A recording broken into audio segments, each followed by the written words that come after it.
real simple ingredients. You got raw cashews.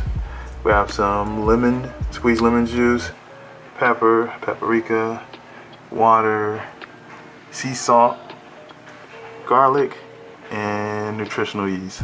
All right, real simple. You do not need to soak them, but we did soak these fish. Nutritional yeast. All right, let's go. All right, let's see. Looks pretty creamy to me.